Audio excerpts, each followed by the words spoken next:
আসসালামু আলাইকুম। আমি মোবারক হোসেন, কোয়ান্টাম ফাউন্ডেশন ২৫৭ ব্যাচের গ্র্যাজুয়েট। আমি আইসিটি প্রফেশনের সাথে আছি ২০০০ সাল থেকে। আমার জন্ম হচ্ছে ব্রাহ্মণবাড়িয়া জেলার নবীনগর থানার এই কাদুর, আমাদের গ্রামের নাম হচ্ছে কাদুর। তো সেখানে আমার জন্ম।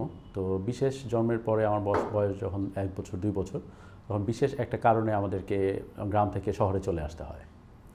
তো ওই সময়ের জন্য এই কারণটা ছিল খুবই প্যাথেটিক অথবা খুবই মানে অস্বাভাবিক ছিল। কিন্তু আমরা অনেক পরে এসে বুঝতে পারছি যে এই কারণটাই আসলে আমার লাইফের একটা টার্নিং পয়েন্ট ছিল, যেটা বুঝতে হয়তো আমাদের ৪০ বছর পরে এসে আমরা বুঝতে পারছি যে ওই টার্নিং পয়েন্টের কারণে আমাদের পরবর্তী লাইফ আসলে টোটালি ডিফারেন্ট হয়ে গেছে। তো তারপরে যেটা হচ্ছে, আমার বাবা 83-তে মারা যায়। তো তারপর থেকে আমি, আমার মা, আমার অন্যান্য আরও ভাই বোন আছে। তো সেখান থেকে আমার পড়ালেখা শুরু। তো আমার স্কুল হচ্ছে গুলশান মডেল হাই স্কুল। তারপরে আমি ঢাকা কমার্স কলেজে ভর্তি হই, এবং ঢাকা কমার্স কলেজে ভর্তি হওয়ার পরে যেটা ছিল যে সবারই একটা চিন্তা থাকে যে কমার্সে পড়ার। বাট আমার আগে থেকে ইচ্ছা ছিল যে কম্পিউটার টেকনোলজি এগুলোর ব্যাপারে আগ্রহ ছিল। তো আমার এক ফ্রেন্ড আছে মুশফিক, তার বাবা প্রথম মুশফিকের জন্যই বলছিল যে তোমরা কম্পিউটার সায়েন্সে পড়ো। তো ওরা আমাদের 98-এ 3rd ব্যাচে ছিল আমাদের এনসিসি একটা এডুকেশন। তো ওইখানে ওরা ভর্তি হয়। তো আমি যেহেতু কমার্সে ছিলাম, তো ওরা সবাই চাচ্ছিল যে ওদের সাথে আমি পড়ি। তো আসলে কমার্স থেকে সায়েন্সে যাওয়া যাবে কি না, এটা নিয়ে একটু দ্বিধাদ্বন্দ্ব ছিল। পরে আমরা ওই স্যারের সাথে আলাপ করি, স্যার বললো যে ঠিক আছে, ও যদি চেষ্টা করে পারবে। দেন আমি ওদের এক ব্যাচ পরে 98-এ আমি ঢুকি। তো 98-এ ফার্স্ট ইয়ার কমপ্লিট করি, এবং ফার্স্ট ইয়ার কমপ্লিট করার পরে আর তখন যেটা ছিল যে আমি আমার ইন্টারমিডিয়েট পরীক্ষার পর থেকেই যে সময়টা সবাই একটু ফ্রি থাকে, তখন আমি একটা এনজিওর সাথে ইনভলভ হয়ে যাই। তো এনজিওটার কাজ ছিল স্টুডেন্টদেরকে ওরা ট্রেনিং দিত, অনেকটা বিদেশের যেমন হয় যে কাজের ফাঁকে ফাঁকে পড়ালেখার ফাঁকে ফাঁকে কাজ করার সুযোগ ওই এনজিওটা দিত। তো ওইখানে যখন আমি আমার এডুকেশন যখন শেষ করি, তখন আসলে আমাদের পড়ালেখাটা ওই সময়টা একটু ব্যয়বহুল ছিল। কম্পিউটার সায়েন্স মানে হচ্ছে হিউজ একটা অ্যামাউন্ট। যে দেখা যেত যে আমাদের পরিবারের যে উপার্জন তার 25% ছিল হচ্ছে গিয়ে শুধু বেতন। তো এটা আসলে ভেরি টাফ ছিল। তো আমার এনজিওতে যে ছিলেন তাদের সাথে আমি আলাপ করি যে আমি আসলে পড়ালেখা করতে চাই, তো আমি এই ব্যাপারে কাজ করতে চাই তোমাদের সাথে, আমাকে বেশি করে কাজ দাও, আমি কাজ করব এবং কাজের পাশাপাশি পড়ালেখা করব। তো ওরা প্রথমে একটু বোঝানোর চেষ্টা করলো এটা টাফ, আপনি পারবেন কি পারবেন না। পরে আমি বললাম যে না, আমি পারবো। তো তারপরে এটা 98-এ আমি ইভিনিং ব্যাচে ভর্তি হই। আর ওদেরকে আমি যেটা বলি যে ঠিক আছে, এমনি নর্মাল অফিস হচ্ছে 9টা 5টা, আমি বললাম যে আমার ক্লাস তো শুরু হচ্ছে 5টা 45-এ, আমি 8টা থেকে 4টা অফিস করব। তাহলে আমি 1 ঘন্টা এখান থেকে আমি এগিয়ে গেলাম, আর ওইদিকে 1 ঘন্টা করে এটা।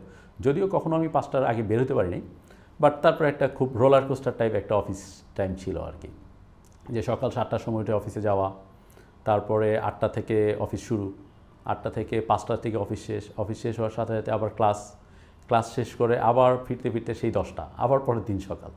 তো এটা খুব মজা ছিল। তো আমি ওইভাবেই পড়ালেখা করছি। তো আমার যখন ফার্স্ট ইয়ার কমপ্লিট হলো, তো ওই এনজিওটা থেকে, এটা ছিল একটা জার্মান বেসড এনজিও আর কি, হ্যাঁ। তো এই এনজিওটা থেকে যেটা হচ্ছে, কিছু মানুষকে মার্সিডিজ বেঞ্জ, তাদের সাথে সম্পর্ক ভালো ছিল। তারা চাচ্ছিল যে ব্যাঙ্গালোরে একটা রিসার্চ সেন্টার আছে মার্সিডিজ এই গাড়ির উপরে। তো ওরা চাচ্ছিল বাংলাদেশে এরকম একটা রিসার্চ সেন্টার করা যায় কি না। তো এই কারণে ওরা বাংলাদেশ থেকে কিছু লোককে সিলেক্ট করছিল, এর মধ্যে আমাকেও তারা সিলেক্ট করে। তো আমরা মার্সিডিজ বেঞ্জে 6 মাসের একটা ট্রেনিং নিই। তো এখানে যেটা ছিল মজার ব্যাপার, সবাই ছিল সায়েন্টিস্ট, এবং যার মিনিমাম কোয়ালিফিকেশন তার হচ্ছে গিয়ে পিএইচডি করছে ওইখানে। তো আমরা তো স্টুডেন্ট, আর আমি যখন ফার্স্ট ইয়ার কমপ্লিট করি তখন বললো যে তোমাকে সিলেক্ট করা হয়েছে, কিন্তু তুমি পড়ালেখা গ্যাপ দিয়ে করতে পারবা কি না। তো আমি দেখলাম এটা আমাদের জন্য ভালো, আসলে পড়ালেখা করে তো চাকরিই করব। তো ওই কাজটা যদি আগে থেকে সুযোগ পাই, আমি বললাম যে আমি রাজি আছি। আর সেক্ষেত্রে একজন মাত্র অনার্স ফার্স্ট ইয়ার কমপ্লিট করে আমি চলে যাই ব্যাঙ্গালোরে।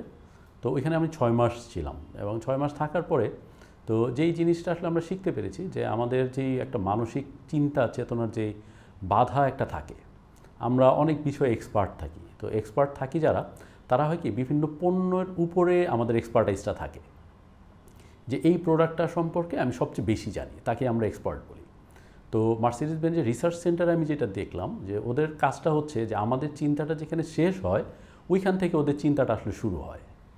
সো যেখানে পৃথিবীর চিন্তা ভাবনা বর্তমানে যে প্রোডাক্টগুলি আছে, যেটা নাই ওইটাকে নিয়ে একটা ইনোভেটিভ কাজ ওরা করছে। তো আমাদের একটা কাজ ছিল, তো আমরা একটা প্রজেক্টের সাথে ইনভলভ হই। তো সেখানেও কিছু ইন্টারেস্টিং ব্যাপার। তো আমরা যেহেতু বাংলাদেশ থেকে গিয়েছি, তো আমরা ছিলাম 3 জন, আর ওরা ছিল হচ্ছে গিয়া যেহেতু ব্যাঙ্গালোরে, যদিও এটা জার্মান বেস, তো জার্মান আসলে অনেক ম্যাক্সিমাম সায়েন্টিস্টই ছিল হচ্ছে ইন্ডিয়ান। তো ওরা ফার্স্টের ডেতে এই কনফারেন্স রুমে ওরা হিন্দিতে আমাদেরকে বসায় রেখে হিন্দিতে ওরা নিজেরা মিটিং করছে, এবং সেটা হচ্ছে যে ওদের দেশের লোক সংখ্যা কি কম নাকি, ওরা কি পারবে না, বাংলাদেশ থেকে কেন লোক নেওয়া হলো, পুরো টপিক্সটাই ছিল আসলে হিন্দিতে করা। তো আমরা তো শুনতেছি, জাস্ট স্ট্যাচুর মতো বসে আছি শুনতেছি। তো তারপর বললো যেহেতু জার্মান থেকেই এটা রিকমেন্ড করা হয়েছে, সো আমাদেরকে জাস্ট নিছে, কিন্তু নেওয়ার পরও খুব মন থেকে নেয় নাই। তো এক একজনকে এক এক ধরনের কাজ দিয়ে দিচ্ছিল আর কি। তো আমার যেহেতু গেছি আমি শেখার জন্য, তো আমার টার্গেট ছিল যে না আমি এখান থেকে ম্যাক্সিমাম কতটুকু নিয়ে যেতে পারি। তো সেখানে যেটা হচ্ছিল আমাকে ফার্স্টে নিয়ে দেওয়া হলো, যেহেতু কাজ দিতে হবে, আর তাদের লেভেলটা হচ্ছে সবাই যেহেতু সিনিয়র সায়েন্টিস্ট, কেউ নাসা থেকে আসছে, কেউ আরও বিভিন্ন থেকে আসছে। সো আমাকে একটা স্টোর রুমের মধ্যেই দিয়ে দিল। স্টোর রুমে একটা কম্পিউটার দিয়ে বললো যে শিখো। তো আসলে স্টোর রুমে কম্পিউটার দিয়ে শিখবো, নেটওয়ার্ক নাই, কিছুই নাই। পরে আমি বললাম যে দেখো এটার মধ্যে তো কিছুই নাই। পরে বললো তুমি কী পারো, তোমার কিসে আগ্রহ আছে। পরে আমি বললাম যে তখন ওই সময়টাতে লিনাক্স মানে ইউনিক্স নেটওয়ার্ক এইগুলো ছিল খুব, মানে আমাদের দেশে তখন এগুলো নিয়ে খুব একটা ট্রেনিং হতো। আমি বললাম এটার ব্যাপারে আমার আগ্রহ আছে। পরে সে যেটা করলো, সে আমাকে একটা সিডি আনলো, সিডি এনে দিয়ে দিল, দিয়ে বললো যে শিখো।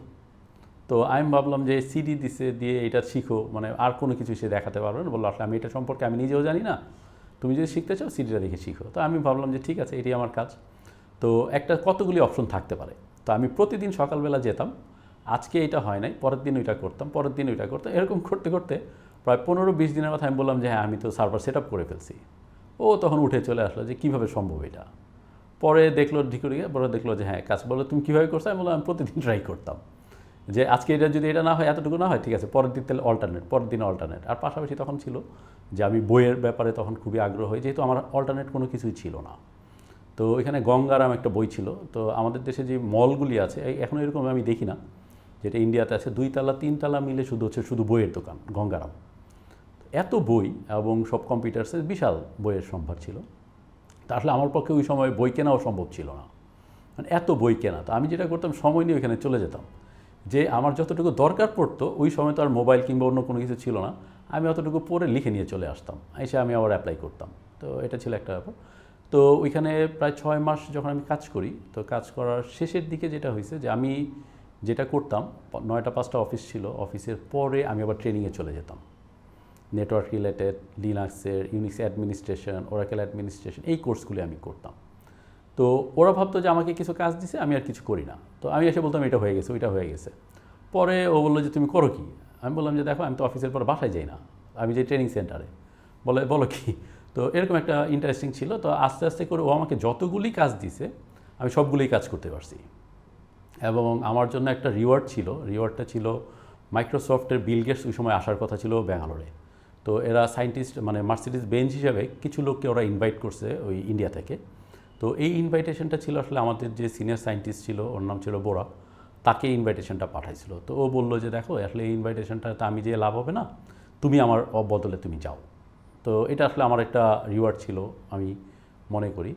এবং আরও একটা জিনিস ছিল, সেটা হচ্ছে কিছু কাজ মানে যারা ইন্ডিয়াতে ওইখানে টাটা অথবা বিড়লা ইউনিভার্সিটিগুলো থেকে পড়ছিল, যারা মাস্টার্স করছিল, তাদেরকে একটা কাজ দেওয়া হয়েছিল এই ওরাকেল নিয়ে, কানেক্টিভিটি এইগুলো রিলেটেড। তো ওরা দীর্ঘদিন মানে 6 মাস 1 বছর ধরে ওরা ট্রাই করছিল, হয় নাই। তো এ বললো যে আর ও আমাদের যে সিনিয়র সায়েন্টিস্ট যে সুপারভাইজার ছিল, উনি অলওয়েজ যেটা করতো, যেই কাজগুলো সবচেয়ে ক্রিটিক্যাল এই কাজগুলি সে আমাকে দিয়ে রাখতো। কারণ এটা দিয়ে রাখার পেছনে একটা কারণ ছিল, যাতে আমি তাকে ডিস্টার্ব না করি। আর আমার কারণ ছিল যে ঠিক আছে ওইটা দিচ্ছে, আমি এটা অন্য কোথা থেকে সলিউশন করে নিয়ে আসবো। তো লাস্টলি আমি এই একটা প্রবলেম ছিল, ওদের ওরাকেল নিয়ে কাজ করতে চাচ্ছিলো কানেক্টিভিটি, আমি এটা সলভ করে দিই। তো ওই দিন আমি দেখলাম ও সত্যিকার অর্থেই খুব মানে খুশি ছিল, এবং ওদের দুইজনকে খুব ডেকে আনলো, বলে যে এই যে দেখো তুমি পারো না, এই যে ওরা তো পারলো। মানে আমি একটা খুব ভালো একটা এক্সপিরিয়েন্স ছিল। তো তারপরে বাংলাদেশে আসি। তো আমি দেশে ফেরার সময় একটা ইন্টারেস্টিং ঘটনা আছে। ঘটনাটা হলো যে আমি যখন দেশে ফিরে আসি, যেহেতু বললাম যে বই পাওয়া যেত না ওই সময়টাতে বাংলাদেশে, আমি 29 কেজি বই নিয়ে আসছিলাম। তো এয়ারপোর্টের মধ্যে যারা ছিল সবাই উৎসুক যে এটা কী থাকতে পারে। তো পরে খুলে দেখে যে বই, তারা দেখলাম খুব হতাশ হলো আর কি। তো বইগুলো আমার দীর্ঘদিন ধরে ছিল আমার কাছেই।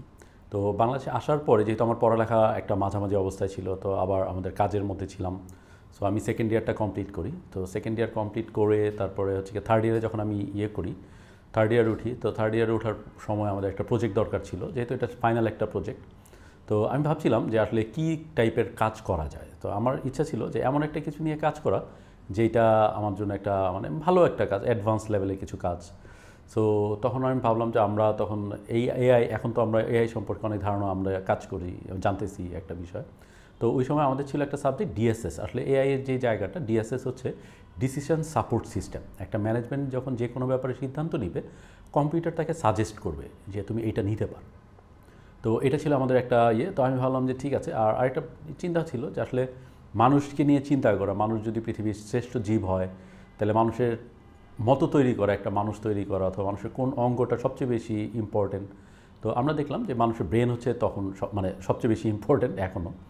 তো ভাবলাম যে ব্রেন কীভাবে আসলে কাজ করে। তো তখন ছিল আমাদের ব্রেন, মনে করেন মানুষের মধ্যে নিউরন আছে, এই নিউরনের মধ্যে তথ্যগুলি জমা থাকে, এবং এই তথ্যগুলি আমরা বিভিন্ন সময় আস্তে আস্তে বড় হই, তথ্যটা আমরা লার্ন করি এবং এটা এক্সপিরিয়েন্স হিসাবে থেকে যায়, এবং আমাদের যখন প্রয়োজন পড়ে ওই অভিজ্ঞতাটা আমরা ব্যবহার করি। সো সেম জিনিসটাই আমরা সফটওয়্যার দিয়ে বানানোর চেষ্টা করলাম। তো আমার যে স্যার ছিলেন, তো স্যারকে বললাম, স্যার এই ডিএসএস থেকে আমি এই আর্টিফিশিয়াল নিউরাল নেটওয়ার্ক নিয়ে আমি কাজ করতে চাই, এইটার উপর একটা প্রজেক্ট করতে চাই। তো স্যার বললো যে দেখো তুমি এটা নিয়ে কাজ করতে পারো, বাট এটা টোটাল রিস্ক হচ্ছে তোমার, কারণ তুমি এইটার উপরে কোনো সুপারভাইজার তুমি পাবা না, কারণ আমাদের দেশে এটা নিয়ে খুব একটা কাজ হয় নাই ওই সময়টা। আমি বলছি 2004-এর কথা। তো আমি খুব ইন্টারেস্টেড যে স্যার আমি পারবো। এবং আমার ফ্রেন্ড ছিল, যে বললাম মুশফিক, তো তারকে সাথে নিয়ে বললাম যে ফ্রেন্ড তো আমরা এই জিনিসটা আমরা এইভাবে বানানো যায়। তো ও বললো যে হ্যাঁ আমি প্রোগ্রামেটিক্যালি করে দিতে পারবো, কিন্তু আমি যেইভাবে আমি বললাম ঠিক আছে দুজনে মিলে। তো আরও একটা ইন্টারেস্টিং বিষয় আছে। তো তখন আমরা দুজনে মিলে ট্রাই করলাম যে এইভাবে করা যায়। তো আমরা ওরাকেল দিয়ে, আমরা তখন ব্যাংকের যেটা হচ্ছে সাধারণভাবে যেটা হয় যে আমি যদি শেয়ার করি, ধরুন একটা ব্যাংকের মধ্যে একজন ম্যানেজার থাকে, তো আমি কেউ যদি লোন অ্যাপ্লাই করে দেখবেন আপনাকে বিভিন্ন ফর্ম দেওয়া হয়। এই ফর্মের মধ্যে ম্যানেজার মার্কিং করে যে তার পার্সোনাল মানে ইনকাম কত, তারপর তার অন্য মানে খরচগুলি কত আছে, সে আসলে এই রিটার্ন করতে পারবে কি পারবে না, এটার উপর জাজ করে কিন্তু আসলে একটা ব্যাংক একটা মানুষকে লোন দিয়ে থাকে। আর এই এক্সপিরিয়েন্সটা বিভিন্ন ডিপার্টমেন্ট থেকে আসে, but end of the day manager এটাকে অ্যাপ্রুভ করে যে হ্যাঁ ঠিক আছে, ওকে এত স্কোর হয়েছে, ওকে এটা অ্যাপ্রুভ করে দাও। তো আমি স্ট্যান্ডার্ড চার্টার্ড ব্যাংকে আমার এক ভাই ছিলেন, তো ওনার কাছ থেকে আমরা ফর্মটা নিয়ে আমরা ওইটাকে ফলো করে আমরা এটা সফটওয়্যারটা বানানো শুরু করি। তো সফটওয়্যারটা বানাতে যেয়ে আমরা দেখলাম যে প্রায় 1000 লোন যদি আমরা এই সফটওয়্যারটা দিয়ে প্রসেস করতে পারি, তারপরে ওই ম্যানেজারের এক্সপিরিয়েন্সটা যা আছে এটা লার্ন করে ফেলবে। অর্থাৎ আপনি যদি কোনো কম্বিনেশন, যে আমাদের আসলে অভিজ্ঞতা কী, অভিজ্ঞতা হচ্ছে আমাদের পুরো লাইফে যা কিছু আমরা পেয়েছি সমস্ত কিছু তথ্য আমাদের মাথার মধ্যে থেকে যায়। তো সিমিলার টাইপ অথবা অন্য কোনো ধরনের যখন আমাদের ইনফরমেশন দরকার পড়ে, তখন ব্রেন এটা কিন্তু আমাদেরকে সাজেস্ট করে, ওই অনুযায়ী আমরা চলি। তো এই পুরো তথ্যটাই আমরা তখন এটা তৈরি করার চেষ্টা করি, এবং এটা সাকসেসফুলি এটা হয়। তো হওয়ার পরে যেটা হচ্ছে যে মানে ওই সময়ে আর্টিফিশিয়াল নিউরাল নেটওয়ার্ক মানে নিউরন নিয়ে কাজ করা খুব মানে টাফ ছিল, মানে কোনো ধরনের রিসোর্স নাই, আমরা যতটুকু বুঝছি বইয়ের আলোকে এটা করছি। তো বিষয়টা যে এত ইন্টারেস্টিং ছিল এটা আমি বুঝি নাই। তো আমাদের সবার যেটা করতে হয়, প্রজেক্টটা সাবমিশন করতে হয়। তো আমি ড্যাফোডিলের যেহেতু ডিআইআইটির স্টুডেন্ট ছিলাম, তো নর্মালি কী হয়, আমরা যখন আমরা প্রজেক্ট সাবমিট করি, আমাদের মডারেটর থাকেন, বাংলাদেশে একজন ছিলেন মডারেটর ইউসুফ স্যার, তো উনি সামনে আমরা প্রজেক্টগুলো করি, ওনারা দেখে একটা মার্ক দিয়ে দেয়। তো স্যাররা যেটা করলেন যে পুরো ড্যাফোডিলের যত স্টুডেন্ট আছে সবাইকে একসাথে করে হল রুমের মধ্যে আনলেন, আমাকে আগে বলে নাই, পরে বললো তোমার এই প্রজেক্টটা সবাই দেখতে চায়। তাই আমি বললাম ঠিক আছে স্যার। তো এই পুরো ইউনিভার্সিটির স্টুডেন্ট ছিলেন, স্যাররা ছিলেন, সবাই মিলে আসলে আমার এই প্রজেক্টটা তখন দেখলো যে আসলেই ব্রেন কীভাবে কাজ করে। তো আমরা কিছু ডেটা দিলাম, ওই ডেটাগুলি মানে কম্পিউটার লার্ন করলো এবং তার নিজের ভিতরে রেখে দিল। যখন সিমিলার টাইপ অফ ডেটা আমরা আবার ইনপুট দিলাম, তখন এর সাজেস্ট করলো যে হ্যাঁ তোমার এটা করলে এটা হতে পারে। আসলে এইটাই কিন্তু এখন যেটা আমরা দেখতে পাচ্ছি। তো এই জিনিসটা দেখেন যে প্রায় 20 বছর আগে এটা নিয়ে আমি কাজ শুরু করছিলাম, ওইখানে শেষ করে, বাট এই জিনিসগুলো নিয়ে কাজ করার সুযোগ কিন্তু আমার খুব একটা হয় নাই। তো তখন যেটা ভাবলাম যে আচ্ছা আমি তো এগুলো বানাতে পারি, তাহলে চাকরির ব্যাপারে দেখলাম যে চাকরির ওই সময়টাতে ছিল আসলে বিভিন্ন প্রতিষ্ঠানগুলিতে কম্পিউটার মেইনটেনেন্স করাটাই ছিল আসলে ম্যাক্সিমাম চাকরি বলতে যা বোঝায়। তো আমি ভাবলাম যে না, আমি আসলে চাকরি না করে নিজে কিছু করি, তাহলে আমার যেই চিন্তা শক্তিটা আছে এটাকে আমি কাজে লাগাতে পারবো। তো সেই থেকে তারপরে যেটা হলো যে আমরা ভাবলাম যে আমরা 4-5 বন্ধু মিলে ভাবলাম একটা সফটওয়্যার কোম্পানি দিই। তো একটা সফটওয়্যার কোম্পানি আমরা ফর্ম করলাম। তো ফর্ম করার পরে যেটা হয় যেটা হলো যে প্রজেক্টটা লম্বা হয়ে যাচ্ছিল, এরপরে আমাদের বিভিন্ন অন্যান্য বন্ধুরা যারা আছে তারা ভালো চাকরির অফার পেলো, তারাও চাকরিতে আস্তে আস্তে করে জয়েন করে ফেললো। তো শুধু আমি একা রয়ে গেলাম যে প্রতিষ্ঠানটাকে চালানোর জন্য। তো ওই সময় আসলে একটা প্রতিষ্ঠান একটা স্টুডেন্টের পক্ষে চালানো ভেরি টাফ। সো আরও ইন্টারেস্টিং ছিল যে ওই সময়টাতে আমার কিছু লোকজন ছিলেন যারা কারণ আমাদেরকে কম্পিউটার কেনার টাকা নাই, অফিস চালাচ্ছে, অফিস ভাড়া দেওয়ার মতো টাকা নাই। তো এই যে চড়াই উতরাইয়ের একটা ব্যাপার ছিল, তারপর আমাদের একটা বিশ্বাস ছিল যে না এটা করব। তো সেই থেকে লেগে থাকা। তো আমরা যেটা করছিলাম যে প্রথমে আমরা একটা বাংলাদেশ বাইবেল সোসাইটির জন্য একটা সফটওয়্যার তৈরি করি। ওইটা ছিল বাংলায় প্রথম সার্চ করা যেত 2004-05 দিকের কথা বলছি। এটা একটা এক্সেপশনাল একটা ব্যাপার ছিল। তো ওই কাজটা আমরা করি। তো করার পরে দেখা গেল যে আমরা সেকেন্ড আর কোনো কাজ পাচ্ছিলাম না। তো আমাদের অফিসে আসলে এই কাজের জন্য আমরা ইন্টারনেট নিয়েছিলাম। তখন ভাবলাম যে না, তাহলে আমরা ইন্টারনেট বিজনেসই শুরু করি। মানুষের বাসায় বাসায় ইন্টারনেট দেওয়া শুরু করলাম, অফিসগুলিতে দেওয়া শুরু করলাম। তো আমাদের ছিল বাড়িধারা, গুলশান, বনানী, এই রেঞ্জের মধ্যে আমরা কাজ শুরু করলাম 2004 থেকে 7-8 পর্যন্ত। তো ওই সময় দেখা গেল যে ইন্টারনেটটা মাত্র শুরু হয়েছে। তো আমাদের একটা সাইবার ক্যাফে ছিল। আস্তে আস্তে আমরা সাইবার ক্যাফে দিয়ে ওইখান থেকে লাইন ডিস্ট্রিবিউশন করা শুরু করি। তো ওই সময়টাতে আমাদের দেখা গেলো আমি পার মান্থ হয়তো 4 লাখ টাকা ইনকাম করতাম। কিন্তু যেটা পরে আমরা বুঝতে পেরেছি যে ওই টাকার কোনো বরকত ছিল না। অর্থাৎ আমি টাকা পাচ্ছি, টাকা খরচ করতেছি, টাকার কোনো সেভিংস ছিল না, কোনো ধরনের কোনো কিছু ছিল না। তো এমন একটা পর্যায়ে আসলো যে আমি নেগেটিভ ফিগারে চলে গেলাম। মানে নেগেটিভ ফিগার আরও অন্যান্য কিছু কারণে পার্সোনাল, যে ওই যে বিজনেস, ওইখান থেকে আমি রাতারাতি জিরো হয়ে গেলাম। মানে জিরোটা হচ্ছে এরকম একটা জিরো যে আমার নেটওয়ার্ক ছিল, আমাদের অফিস ছিল সুবাস্তুতে, সেখান থেকে হচ্ছে আপনার যমুনা ফিউচার পার্ক, এদিকে রামপুরা, এদিকে বনানী, এদিকে গুলশান, পুরোটা জুড়ে আমাদের নেটওয়ার্ক ছিল একটা সময়। ওইখান থেকে আমি হচ্ছে জিরো মানে এরকম আমার বাসায় এখন একটা ল্যাপটপ আছে, আর আমি আমাদের ইন্টারনেট চালাচ্ছি হচ্ছে তখন বাংলা লায়ন অথবা ওয়াইফাই কিউবি ছিল, একটা ওয়েব মডেম দিয়ে আমরা চালাতাম বাসার মধ্যে। সো পুরো যেই বিজনেস ওইখান থেকে দেখা গেলো যে আমি জিরো হয়ে গেলাম। সো জিরো হওয়ার পরে ওই সময়টা খুব একটা মানে পার্সোনাল লাইফ, অন্যান্য কিছু নিয়ে একটা ট্রানজ্যাকশনাল টাইম আসলে ছিল। তো ওইটা তখন বুঝতে পারিনি, তখনই আসলে ওই সময়টাতেই আমরা আসলে ইনভলভ হই কোয়ান্টাম ফাউন্ডেশনে।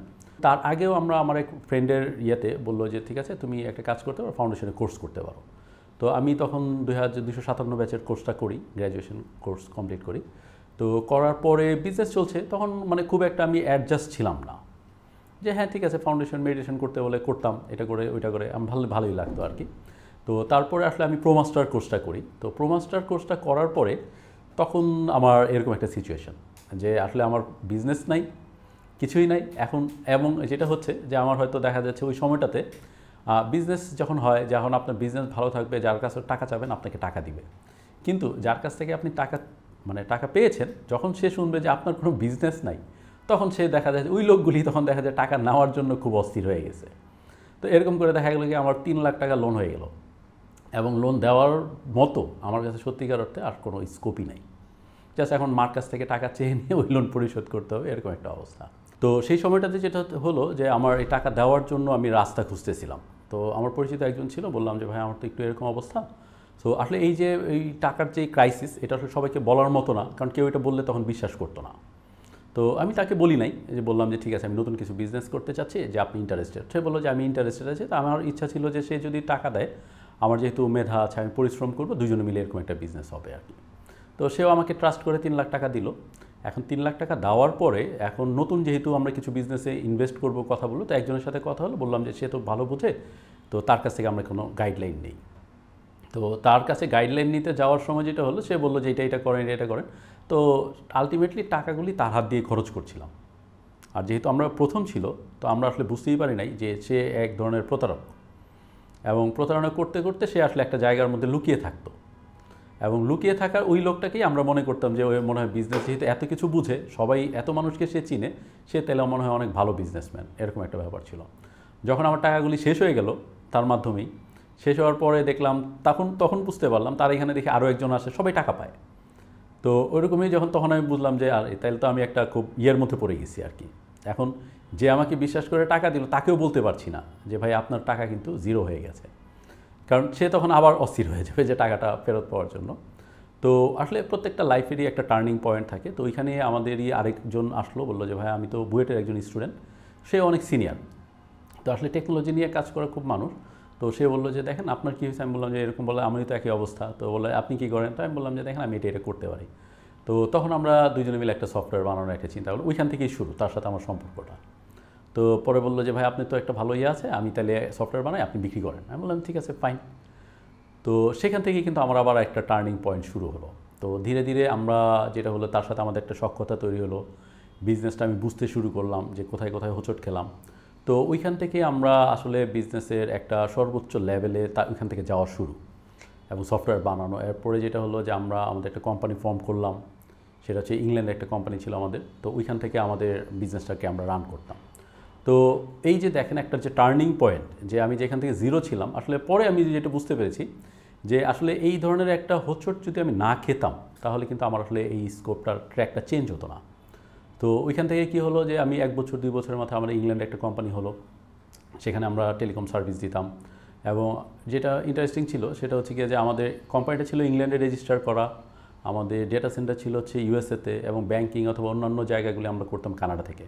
বাট আমরা থাকতাম বাংলাদেশি, স্পেশালি আমার যে পার্টনার ছিলেন উনি বিদেশি ছিলেন। তো উনি অ্যারেঞ্জ করে আমরা কাজগুলি করতাম আর কি। তো আমরা লাস্ট 5 বছর এই কাজগুলি করি। তো এখন পরে আমি যেটা চিন্তা করলাম যে ওই ধরনের একটা ইনসিডেন্ট যদি না হতো তাহলে কিন্তু আমাদের আসলে এই ইন্টারন্যাশনাল বিজনেসে যাওয়াটা হয়ে উঠতো না, এবং আমি কখনোই যেতাম না। তো এটা আসলে আমার জন্য একটা লাইফে লেসন যে আসলে যে কোনো প্রতিবন্ধকতাই হচ্ছে যে একটা মানুষের চেঞ্জের শুরু, যদি আমরা বুঝতে পারি। তো তারপরে যেটা হলো যে 2011-12 সালের দিকে মনে হলো যে না, আসলে মানুষ, আমরা টেলিকমের যে বিজনেস করছিলাম, যে মানুষ আসলে কথা বলার জন্য আর পে করবে না।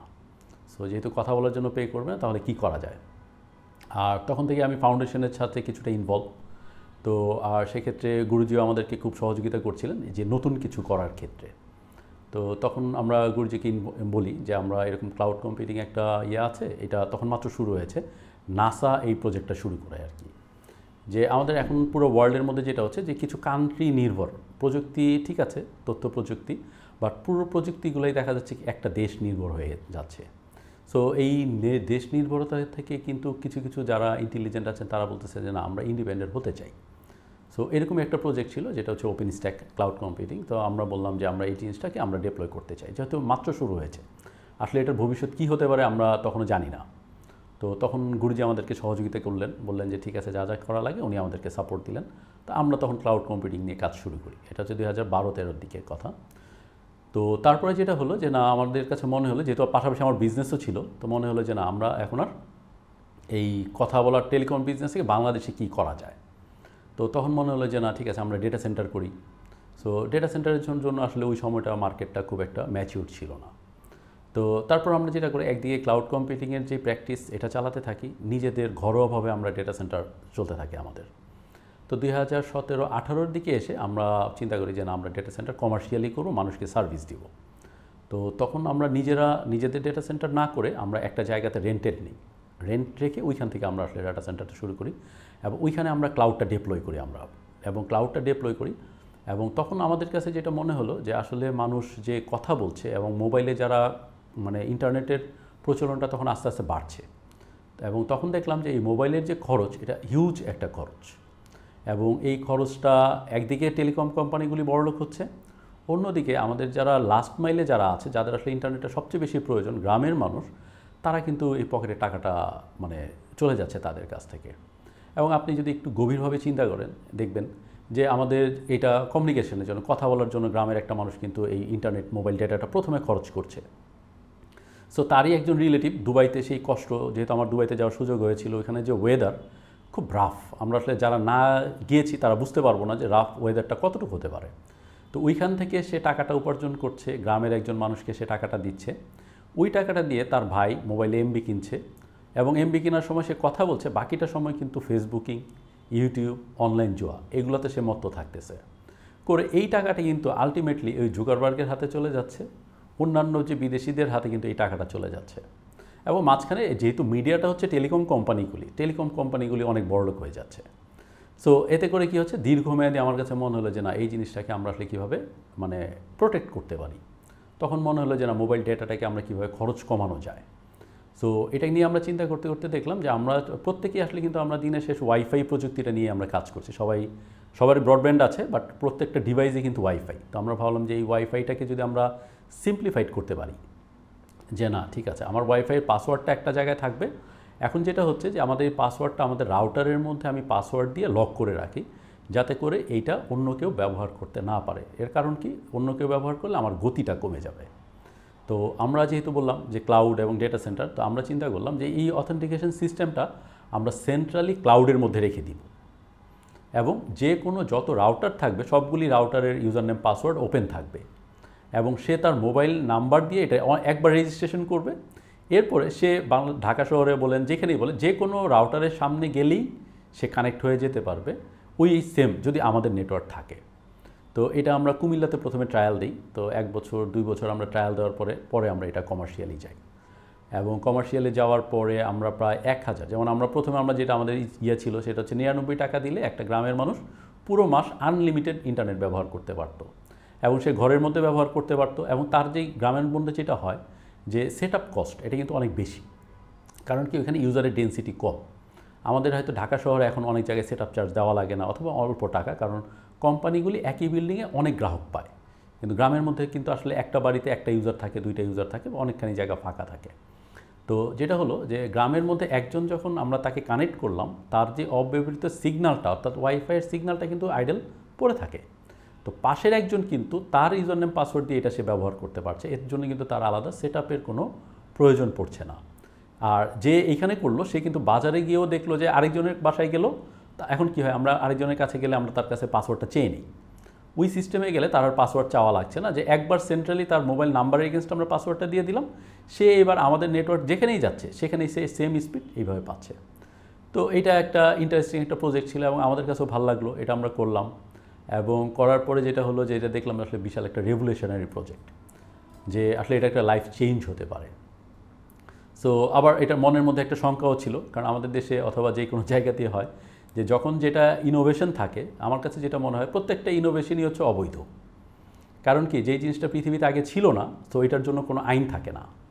যখন এটার জিনিসটা তৈরি হয় তারপর এটার যদি ভালো থাকে তখন এটাকে আইন প্রয়োগ করে এটাকে একটা নির্দিষ্ট জায়গায় নিয়ে যাওয়া হয়।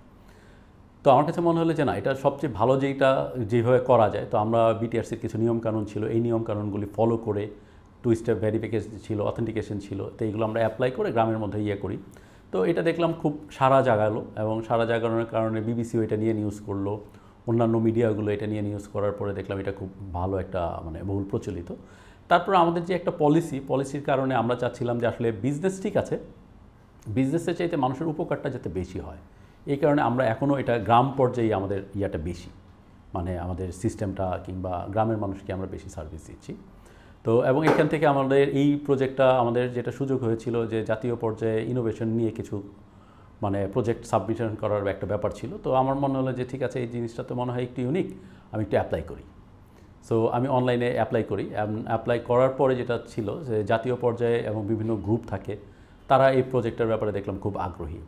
অনেকগুলি কোম্পানি ছিল, তারা সবাই প্রত্যেকে তার প্রজেক্ট এটা সাবমিট করে। তো সেখান থেকে তারা আমাকে সিলেক্ট করলো। তো সিলেক্ট করার পরে যেটা করলো যে আসলে এটার কতটুকু ব্যাপ্তি, সত্যিকারের উপকার হয় কিনা, কোথায় কোথায় আছে, তো সব কিছুই আমাদের কাছ থেকে নিল এবং আমরা সমস্ত তথ্য তাদেরকে দিলাম। তো দেওয়ার পরে একদিন তারা বলল যে আপনি তো একটা প্রজেক্ট সাবমিট করেছিলেন, তো আপনাকে আমরা সিলেক্ট করেছি। আমরা যেটা করছিলাম যে 2007-08-এর দিকে তখন মাত্র ফেসবুক চালু হলো এবং বাংলাদেশে যে ওয়েব ডোমেন .com.bd যে ডোমেনগুলো ছিল, তো আমার মাথায় একটা চিন্তা আসলো যে আমাদের ওই সময়টা তাহলে কিন্তু ট্রানজ্যাকশনাল টাইম বলতে আমরা অডিও রেকর্ডার দিয়ে শুরু করেছি, তারপর সিডিতে আসলো। সিডি থেকে ওই সময়টাতে আসলে গানগুলি আমি মনে হলো যে এই যে গান ক্যাসেট কোম্পানি যেগুলি আছে, এই কোম্পানিগুলি আসলে হারিয়ে যাচ্ছে, যে স্বত্বাধিকারী বলেন বলেন। তখন আমার কাছে মনে হলো যে না, এইগুলোকে আমরা একটা আর্কাইভ করি। যেহেতু সিডি কোম্পানিগুলো ওই সময় যেটা ছিল আমাদের আগে যেই খুব খুব ভালো যে কোম্পানিগুলি ছিল, আমি যদি নাম বলি, সঙ্গীতা ছিল, তারপরে এই যে জি সিরিজ, অন্য এরকম বেশ কিছু কোম্পানি ছিল যারা অডিও নিয়ে কাজ করতো। কিন্তু যখন সিডি আসলো তখন কিন্তু এটা পুরোটাই ধসে যাচ্ছিল, কারণ মানুষ কপি করছে, চালাচ্ছে, সিডিতে নিয়ে যাচ্ছে। তখন আমার মনে হলো যে না, এত সিডি ওইভাবে না করে তখন আমার মনে হলো যে আমরা একটা ওয়েবসাইট করি। তো আমাদের প্রথম একটা ওয়েবসাইট ছিল free.com.bd। তো এখানে আমি যেটা করতাম যে আমাদের যত গান আছে, গানের তখন যেহেতু আমাদের দেশে ওইভাবে খুব স্ট্রং ছিল না যে জন্য, তখন আমি সব গানের একটা আর্কাইভ করি, যে যত গান আছে সমস্ত গান। এবং এটা দেখলাম ওই সময়টাতে খুব ভালো একটা পপুলারিটি হচ্ছিল, যে আমার কনসেপ্টটা ছিল যে বাংলাদেশের যত গান যেগুলো হারিয়ে যাচ্ছে এগুলোকে একটা আর্কাইভ করে একটা জায়গার মধ্যে নিয়ে আসা, যার যখন শুনতে মনে ছিল তখন তারা এটা শুনতে পারতো আর কি। তো এটা দিয়ে আমরা শুরু করি। পরে একটা পর্যায়ে অনেক যখন হয়ে যায়, অনেক লোড যখন বেশি ইউজার হয় তখন আসলে আমরা তখন এটা ম্যানেজ করতে পারি নাই, কারণ আমাদের নিজেদের ডেটা সেন্টার অথবা আমাদের এটা কোনো কমার্শিয়াল কোনো ভিত্তি ছিল না। সো এটা দীর্ঘ সময় পরে এটা বন্ধ হয়ে যায় আর কি। তো আমাদের কাছে যেটা মনে হলো যে আসলে পুরো ওয়ার্ল্ডের মধ্যে যে জিনিসটা হচ্ছে যে এই যে মনোপলি করা অথবা তথ্য, একজনের তথ্য আরেকজন নিয়ে যাওয়া, যেটা বিভিন্ন সোশ্যাল মিডিয়াগুলি করছে, আমরা সাধারণভাবে আসলে এটা আমরা বুঝতে পারি না অনেক সময়। যদি আমরা সিম্পলি বলি যে দেখেন যে একটা কোম্পানি তারা যেটা শুরু করলো যে না আমি আমার ইমেল সার্ভিস, যে সময়টার কথা বলছি তখন 5 Mbps ইয়াহু দিত, 2 Mbps দিত হচ্ছে গিয়া মানে মাইক্রোসফট এবং ইয়াহু, মানে খুব বড় কোম্পানি ছিল, তারা মেল সার্ভিস দিত, তাদের স্পেস ছিল 2 MB 5 MB এরকম একটা স্পেস ছিল দিত। এটাই সবাই অনেক বেশি মনে করতো। তো আরেকটা যখন অন্য একটা কোম্পানি আসলো এসে বললো যে আমি 1 GB দিব, আসলে তখন পুরো এই ইমেল ইন্ডাস্ট্রিটার উপরে আসলে একটা আস্তে আস্তে করে একটা মানে বিশাল চেঞ্জ চলে আসলো। তারা একচেটিয়া একটা বিজনেসের মার্কেট তারা তৈরি করে ফেললো দীর্ঘ 10 বছর 20 বছরের জন্য। তো আমরা যদি তাদের বিজনেস প্ল্যানটার দিকে তাকাই তাহলে আমরা যেটা দেখতে পারি যে তাদের একটা বিজনেস প্ল্যান ছিল যে আমি প্রথমে ইমেল ইন্ডাস্ট্রিটার পুরোটা নিয়ন্ত্রণ করব, প্রথম 5 ইয়ার্সে অন্য যারা কম্পিটিটর আছে তাদেরকে আমরা ধসিয়ে ফেলবো, যেহেতু আমি প্রোডাক্টটা ফ্রি দিচ্ছি। নেক্সট 5 ইয়ার্সে আমি আরও ভ্যালু অ্যাডেড কিছু সার্ভিস দিয়ে আমার এই সফটওয়্যারটার উপরে অভ্যস্ত করে তুলব। 15 বছর পর আমি বিজনেস করা শুরু করব। তো আসলে আমরা টেকনিক্যালি জিনিসগুলো বুঝতে পারছিলাম, কিন্তু আসলে তাদের এই পলিসিগুলো মানুষকে অ্যাওয়্যার করা বলেন, নিজেদের অল্টারনেট প্রোডাক্ট তৈরি করা বলেন, অনেক টাফ ছিল। তো আমরা ওই সময় যেটা করেছিলাম যে আমি আসলে বিভিন্ন ডোমেন, আমি অনেকগুলো বেশ কিছু ডোমেন কিনেছিলাম এবং ইন্ডিভিজুয়ালভাবে মেইল আমরা সার্ভিস দেওয়া শুরু করেছিলাম। বাট এনিহাও এটা গুগলের উপরেই নির্ভর ছিল। সো তারা এটা একটা পর্যায়ে পরে আর এটা কন্টিনিউ করে নাই। তো তখন থেকে আমার মনে হলো যে না আসলে পুরো ওয়ার্ল্ড, যে কোনো একটা দেশ, দুইটা দেশ অথবা যে কোনো 2-4টা কোম্পানির কাছে যদি আমরা আটকে যাই, আমরা যারা কাজ করছি তারা চাকরি করব, তারা ইনোভেশনটা আসলে আমরা করতে পারবো না। তো ওইখান থেকে আসলে একটা ডিজিটাল ফ্রিডম বলেন অথবা প্রযুক্তিগত যে স্বাধীনতাটা দরকার, এখন উন্নত বিশ্বে প্রত্যেকটা দেশ ফিল করছে তারা প্রযুক্তিগতভাবে তারা স্বাধীন হতে চায়। তো যে কথা বলছিলাম যে আমরা এই ওপেন স্ট্যাক যে ক্লাউড কম্পিউটিং, এটাকে আমার তখন থেকে ভালো লাগা শুরু হলো, কারণ এরা আসলে বিশ্বাস করে এটা পুরো ওয়ার্ল্ড ওয়াইড আমরা সবাই একসাথে মিলে কাজ করছি এবং আমরা কোনো স্পেসিফিক কোনো কোম্পানির উপরে নির্ভরশীলতা নাই যে আমার এই ব্র্যান্ডরই লাগবে, এই মডেলের হার্ডওয়্যার, এই কম্পিউটারই লাগবে, এই সার্ভারই লাগবে, এরকম না। এখানে কনসেপ্টটা হচ্ছে যে না আমরা পুরোটাই ওপেন, আমরা কোনো ভ্যান্ডর আনলক, কোনো ভ্যান্ডরের উপর আমাদের নির্ভরশীলতা থাকবে না। তো এটা নিয়ে আমরা কাজ করছি দীর্ঘদিন ধরে। সো এইখান থেকে আমরা যখন আস্তে আস্তে করে কাজগুলো শুরু করছিলাম এবং আমরা এই R&Dটা, রিসার্চ অ্যান্ড ডেভেলপমেন্টটা আমি কন্টিনিউয়াসলি করে যাচ্ছি। এবং অনেকের সাথে আমি খুব মজা করে বলি যে আসলে আমি বিজনেসম্যান না, আমার বিজনেসের যে মূল লক্ষ্য, আমি যতটুকু আসলে উপার্জন করি আমার গবেষণার জন্য যতটুকু দরকার পড়ে এতটুকুর মধ্যে আমরা আসলে ঢেলে দিই। এই কারণে আমি বিজনেসের দিক থেকে অনেক বেশি বড় কিছু হতে পারি নাই। তো বাট এটা আমি আনন্দ পাই যে না আমার গবেষণার যে কাজগুলি আছে, ইয়াগুলি আছে, এটা আমি কন্টিনিউয়াসলি করছি। তো রিসেন্টলি যেইটার ফলাফল যে আমি দীর্ঘদিন লেগে থাকার কারণে দুইটা ব্যাপার আমি বলবো যে গুরুজি যেটা বলেন যে ভাবনার শক্তি। সো ভাবনার শক্তি, এবং আমরা বলছি যে আমাদের যে দেশ 2050 সালে মানে ভালো দেশ হিসাবে আমরা প্রতিষ্ঠিত হতে চাই। তো আমরা একটা মেডিটেশন করছিলাম, তো ওই মেডিটেশনের মধ্যে যেটা আছে যে বাংলাদেশ থেকে বিশেষজ্ঞ বিদেশে যাচ্ছে, যে তাদেরকে আমরা বিভিন্ন সাপোর্ট দিই। তো এই মেডিটেশনটা আমরা যখন করলাম তার কিছুদিনের মধ্যেই আমি যেটা দেখতে পেলাম, আমার অনলাইনে মানে আমার হোয়াটসঅ্যাপের মধ্যে একটা নক আসলো যে ইংল্যান্ডের একটা কোম্পানি আমার সাথে কথা বলতে চায়। সো আমি বললাম যে ঠিক আছে কথা বলি। তো কথা বলতে বলতে তারা বলল যে তারা আসলে এই যে কনসেপ্টটা যে আমি বললাম যে আসলে ডিজিটাল স্বাধীনতা অথবা নিজস্ব একটা বিষয়, তো তারা বলল যে তারা ইংল্যান্ডের একটা কোম্পানি, তাদের একটা সেট আপ আছে এই ইরাকে।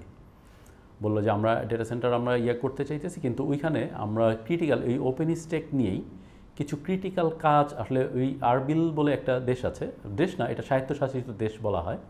সো ওদের গভর্নমেন্ট যেটা চাচ্ছে যে ওদের যে প্রযুক্তিগুলি যেটা হবে পুরোটাই স্বাধীন হবে, এইটা অন্য কোনো দেশের উপরে নির্ভরশীল থাকতে পারবে না।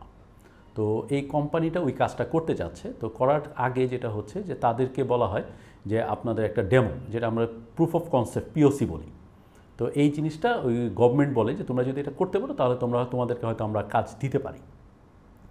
তো এই যেই কাজটা ওরা করতে চাচ্ছিল, কাজটা ধরেন অন্য ওয়ার্ল্ডের মধ্যে এখন যেই কোম্পানিগুলি আছে ক্লাউড নিয়ে কাজ করে তাদের জন্য এইটা ইজি। বাট এই কমার্শিয়াল প্রোডাক্টটা যখন আমরা ওপেন সোর্স দিয়ে করতে যাই তখন এই কাজটা আমাদের নিজেদের করতে হবে। এবং ওরা এই কাজের সব কাজেরই তো একটা ধরন থাকে যে সবচেয়ে ক্রিটিক্যাল যে অংশটুকু এই অংশটুকুই শুধু ওরা আমাকে বলছে যে তোমার এই কাজটাই করতে হবে। সো আমরা বললাম যে হ্যাঁ ঠিক আছে, মানে কনফিডেন্স আছে, আমরা ভাবলাম যে ঠিক আছে করব। তো এখানে কিছু জায়গা ছিল যে ওরা পরে আমি বললাম যে কিন্তু আমার মনের মধ্যে একটা দ্বিধা যে ওরা আমাকে কিভাবে নিবে অথবা টার্মস অ্যান্ড কন্ডিশনগুলো কী হবে। ওরা বললো যে তোমার কিছু করা লাগবে না, আমরা 100% পেমেন্ট করব।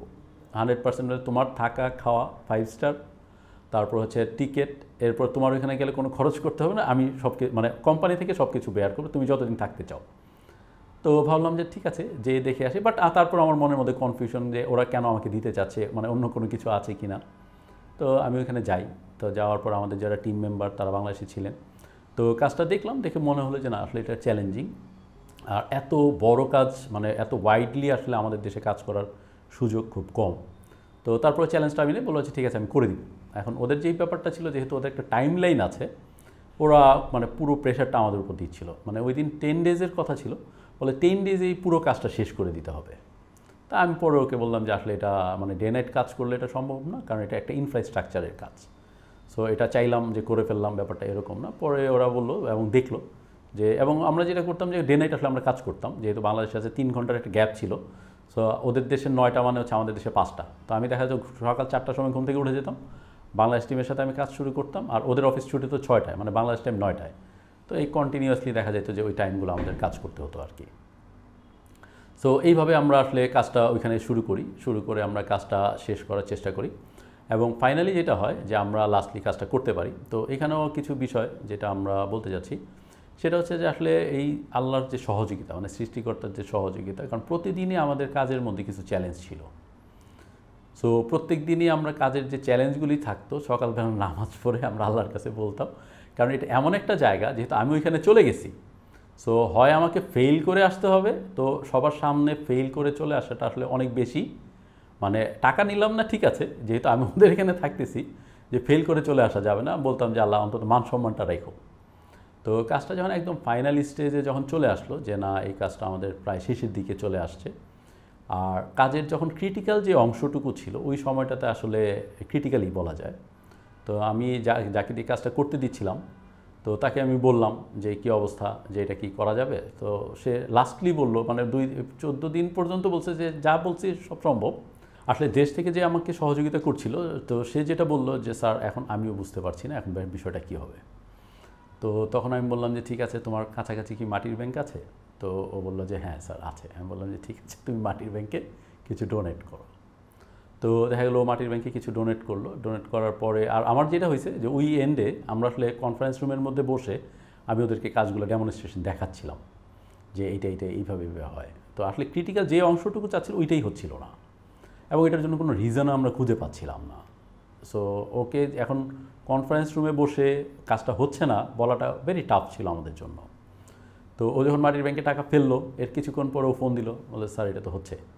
আমি তো খুব মানে খুশি হলাম। তো ওদেরকে বললাম যে দেখো এটা তো হয়ে গেছে। তো পরে আমি আবার ওকে ফোন দিলাম যে তুমি কত ফেলছিলা, অত টাকা আবার ফেলো যেহেতু কাজটা হয়েছে। তো সে আবার ওই টাকাটা ফেললো। তো আল্লাহর কাছে শুকরিয়া যে আমরা যেই কাজটা নিয়েছিলাম এটা একটা মানে চমৎকার একটা কাজ হয়েছে। তো এবং ওরা খুব খুশি ছিল, এবং খুশি থাকার বহিঃপ্রকাশটা হচ্ছে এরকম। পরে আমি যেটা জানতে পারি, ওর যে বস ছিল ওরা অ্যারাবিয়ান, তো ওরা ছিল হচ্ছে গিয়ে ওরা ওয়ার্ল্ডের মধ্যে থেকে 500 জন লোকের সাথে ও কথা বলে, ওর যে ম্যানেজার ছিলেন আর কি, যে প্রজেক্ট ম্যানেজার। সো যেহেতু কাজটা অনেক বড় একটা ভলিউমের কাজ, তো এই প্রজেক্ট ম্যানেজারকে দিয়ে সে বলল শেষের মিটিংয়ে যে বললো যে আমরা আসলে ওয়ার্ল্ডের মধ্যে 500 জন লোকের সাথে কথা বলছি, এবং 500 জনের মধ্যে হচ্ছে তুমি একমাত্র ব্যক্তি যার সাথে কথা বলার পরে মনে হয়েছে যে না তুমি এটা করতে পারবা, আর তুমি একমাত্র ব্যক্তি যে বলছো যে না আমি এসে করব। কারণ এই কনফিডেন্সটাও কেউ দেখায় না যে না আমি একটা যে দেশে, সবাই যেটা বলে ট্রাই করব। এবং তার পরে আমরা আরও জানছি যে যেটা হচ্ছে এই কাজটা আসলে সেভারাল টাইমস বিভিন্ন দেশ থেকে বিভিন্ন ইঞ্জিনিয়াররা ওইখানে গিয়েছে, ওরা আসলে কাজটা কমপ্লিট করতে পারে নাই, এবং কমপ্লিট না করতে পারার জন্য আসলে ওরা আমাদের প্রতি এতটা প্লিজ ছিল। এবং ওইখানে যে মেইন বস যে ওনার বিজনেসের, তো তার একটা কন্ডিশন ছিল যে এটা করতে পারবে তার সাথে ও দেখা করবে, আদারওয়াইজ কারোর সাথে ও এখন পর্যন্ত দেখা করে নাই, এই হচ্ছে বিষয়। তো যেহেতু এটা বলছে আমার কাছে মনে হয়েছে যে জিনিসটা একটু ফানি যে হয়তো এরকম। পরে আসলে দেখলাম যে না, বাট উনি অসুস্থ ছিলেন, মাস্ক টাস্ক লাগানো ছিল এবং তাদের কাছে যাওয়ার আগে বেশ কিছু, যেহেতু উনি ভিভিআইপি লোক, বেশ কিছু রেস্ট্রিকশন নিয়মকানুন ছিল, তার সাথে হ্যান্ডশেক করা যাবে না, নির্দিষ্ট দূরে বসতে হবে, কথা বলতে হবে, এরকম কিছু গাইডলাইন আমাকে দিয়ে দেওয়া হয়েছিল। তারা এটা মেনটেন করে। বাট ওনার সামনে যাওয়ার পরে দেখলাম উনি এতটাই খুশি ছিলেন, উনি চেয়ার থেকে উঠে আসলেন, উঠে এসে আমার সাথে হ্যান্ডশেক করলেন। সাথে যে ছিল সে একটু ইতস্ত করছিল যে এখন সে যেহেতু হ্যান্ডশেক করতে আসছে, আমি তো আর তাকে ডিনাই করতে পারি না। এবং লাস্ট যেটা হয়েছে যে আমি যখন রুম থেকে বের হয়ে আসছিলাম, সে আমার সাথে লিফট পর্যন্ত আমার সাথে এসেছে এবং বাসায় মানে বাংলাদেশে আসার পরে কী ধরনের আমি করব, সে আবার বলতেছে যে তুমি দেশে যাচ্ছ আমার সাথে, আবার মানে যেহেতু সে অসুস্থ ছিল যে তোমার এইটা নিয়ে যায়ও না, ফ্লু টাইপের কিছু। তো আমি দেখলাম যে এই হৃদ্যতা, এই যে আন্তরিকতা, এটা আসলে আমার জন্য একটা বিশাল পাওনা। কি করলাম আসলে এটা বড় ছিল না, বাট দেখলাম যে একটা মানুষ আসলে এই যে খুশি হলো। আর পাশাপাশি যেটা হলো যে আমাদের দেশ থেকে যেটা আমি চিন্তা করলাম যে এই যে আমাদের আসলে বিশাল যে একটা সম্ভাবনা, তার আগ পর্যন্ত কিন্তু আমাদের দেশের পরিস্থিতি কীরকম আমরা সবাই জানি, সবাই যার যার বিজনেস নিয়ে আমরা তটস্থ ছিলাম। আমাদের এই ইরাকের যে কাজটা আমরা কমপ্লিট করলাম, তো কমপ্লিট করার পরে তারাই আমাদেরকে বলছিল যে আমাদের আসলে এই বুলগেরিয়াতে কাজ আছে অথবা ইউরোপের যে মার্কেটগুলি আছে, তো ওইখানে আসলে কাজের সুযোগ আছে। তখন আমার কাছে যেটা মনে হলো যে আসলে গুরুজি 2010-11 সালে উনি চাচ্ছিলেন যে আমাদের আসলে যা কিছু হবে আমাদের নিজেদের হবে। সো এখন এই ভদ্রলোক, সে ইংল্যান্ডের তার কোম্পানি, ইরাকের মধ্যেই সে থাকেন, ইরাকের মধ্যে সে বসে এই একই ভাবনা সে ভাবছে যে তার পুরো প্রতিষ্ঠানটা এতদিন কমার্শিয়াল সফটওয়্যার দিয়ে চলতো, সে এখন চাচ্ছে পুরোটা প্রতিষ্ঠান সে আসলে ওই ওপেন সোর্স সফটওয়্যার দিয়ে চালাবে এবং তার নিজের হাতে যাতে পুরো কন্ট্রোলটা থাকে। তো তখন আমার কাছে যে জিনিসটা মনে হলো যে আসলে একটা ভাবনার যে একটা শক্তি, যে এই যে একই রকম ভাবনা, এই ভাবনাগুলি আসলে পুরো পৃথিবীতে যে ভাবছে তার সাথে তার কোনো না কোনোভাবে আসলে সংযোগ হয়েই যায় এবং ওইখান থেকে আসলে কিন্তু কাজের শুরু হয় আর কি। তো সেখান থেকে আমার কাছে যেটা মনে হলো যে আমরা যেটা করছি, যে আমরা ভাবছিলাম যে আমাদের দেশের আসলে অপরচুনিটি কতটুকু আছে। যখন এই কাজটা আমি দেশের বাইরে করার সুযোগ পেলাম এবং তখন আমি আসার পরে যেটা ভাবলাম যে প্রায় 197টা দেশ আছে। সো 197টা দেশই আজকে হোক কালকে হোক সবাই ডিজিটালি তাদের স্বাধীনতাটা চাবে এবং ডিজিটালি তার এই স্বাধীনতা চাওয়ার ক্ষেত্রে তার কিন্তু বিভিন্ন ধরনের প্রযুক্তি দরকার পড়বে। তো এই প্রযুক্তিগুলো যদি আমরা বাংলাদেশ থেকে সরবরাহ করতে পারি এবং আমাদের মেধা এটা যদি আমরা দিতে পারি, তাহলে আসলে পুরো দেশই তো আমাদের একটা, পুরো পৃথিবী আমাদের জন্য কিন্তু একটা মার্কেট পড়ে আছে। সো আমরা শুধু কিন্তু চিন্তার প্যাটার্নটা যদি আমরা চেঞ্জ করি, যে না আসলে আমরা অনেকে যেটা চিন্তা করি আমার দেশ আমার শহরেই থাকতে হবে, আসলে ব্যাপারটা এরকম চিন্তা না করে আমরা যদি মনে করি পুরো পৃথিবীটাই আমাদের এবং আসলে পুরো পৃথিবীতেই কাজ করার সুযোগ আছে, শুধু আমাদের চিন্তাটা যদি আমরা একটু পাল্টাতে পারি, চিন্তার ধরনটা যদি পাল্টাতে পারি, এবং এটা যেহেতু আমি বললাম যে আমরা এটা চিন্তাটা পাল্টাতে পেরেছি এবং তার জন্যই কিন্তু এই সুযোগগুলো আমাদের কাছে এসেছে। তো আমরা যেটা চাচ্ছি যে আসলে যদি আমরা চিন্তা করছি যে না আমরা যদি বাংলাদেশটাকে ব্রেন হিসাবে ধরি, যে বাংলাদেশি যারা আছে প্রত্যেকেই মেধাবী। সো আর আমরা যে ক্লাউড কম্পিউটিং কিংবা নেটওয়ার্ক নিয়ে কাজ করি, বাংলাদেশে বসে থেকে পুরো পৃথিবীকেই সার্ভ করা সম্ভব। এবং আমাদের একটা পরিকল্পনা হচ্ছে আমরা যারা শহরে থাকি তারা তো অনেক বেশি সুবিধা পেয়ে থাকি, এই কাজটাই যদি বাংলাদেশে গ্রাম থেকে করা যায় তাহলে কিন্তু এটা সবচেয়ে বেশি ইফেক্টিভ। এবং আমরা গ্রাম্য পরিবেশ যে জিনিসটা আমরা পাচ্ছি, ওইখানকার ন্যাচারাল ওয়েদার, ন্যাচারাল সব কিছু পাচ্ছি, বাট সে আর্ন করছে ইন্টারন্যাশনালি। এবং এখন অনেকেই হচ্ছে ক্ষুদ্র আকারে করছে ফ্রিল্যান্সিংয়ের মাধ্যমে, ব্যক্তিগত মাধ্যমে, বাট এটাকে যদি আমরা আরও অর্গানাইজড ওয়েতে আমরা বড় করে করতে পারি এবং এটা সম্ভব।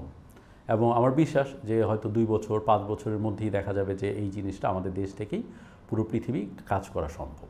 তো আমরা যেটা আসলে আমাদের এই যে ডাটা সেন্টারের যে শুরুটা, একদম শুরুটা যদি আমরা বলি যে যেই সময়টাতে আমরা মানে প্রযুক্তি বলতেই আমেরিকা বুঝতাম, ডাটা সেন্টার বলতেই আমেরিকা বুঝতাম, তো ওই সময়টাতেই আসলে আমরা প্রযুক্তিটা আমাদের দেশে আমাদের ঘরে রেখে যে সম্ভব, এই জিনিসটা একটা মিটিংয়ে আমাদের গুরুজির সাথে আলাপ হচ্ছিল।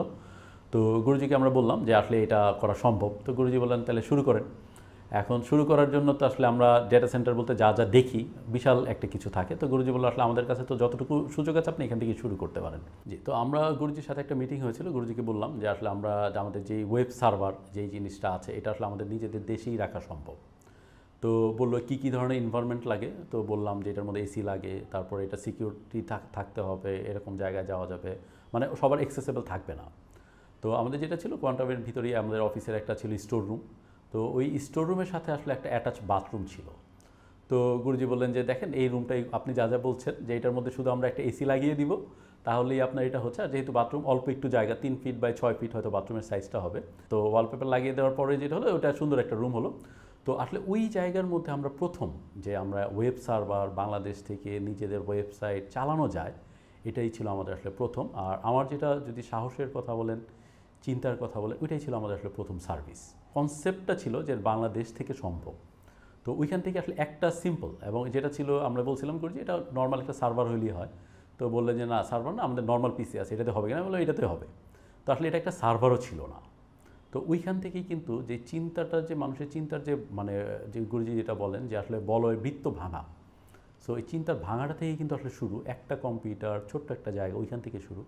তো এখন আল্লাহর কাছে অনেক শুকরিয়া জানাই যে আমাদের এখন বাংলাদেশে 3টা ডেটা সেন্টার আছে। সো এই 3টা ডেটা সেন্টারের মধ্যে আমাদের কুমিল্লাতে প্রায় 100 র্যাক, প্রায় 7,000 স্কোয়ার ফিট। তো এরকম একটা জায়গা আমাদের বনানীতে আছে, আমাদের মহাখালীতে আছে। এবং আমরা আসলে যেটা চাচ্ছি যে পুরো বাংলাদেশের মধ্যে থেকে আমরা যেটা চাচ্ছি যে আমরা ইন্টারন্যাশনালি যে AWS কিংবা অন্যান্য যে কোম্পানিগুলি যেইভাবে সার্ভিসটা দেয়, যে এই সার্ভিসটা কোথা থেকে রান করছে আমরা কিন্তু বুঝতে পারি না, যে বিভিন্ন জায়গা থেকে সার্ভিসটা দিচ্ছে, চলতেছে। আমরা সেম প্যাটার্নটাই বাংলাদেশে চাচ্ছি।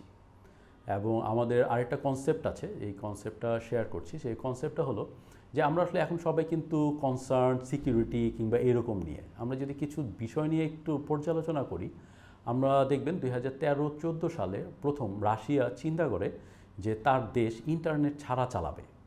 এটা হচ্ছে আপনারা গার্টনারের একটা রিপোর্ট আছে, সো এটার মধ্যে নিউজটা এসেছিল যে রাশিয়া চিন্তা করছে তার দেশ ইন্টারনেট ছাড়া চালাবে।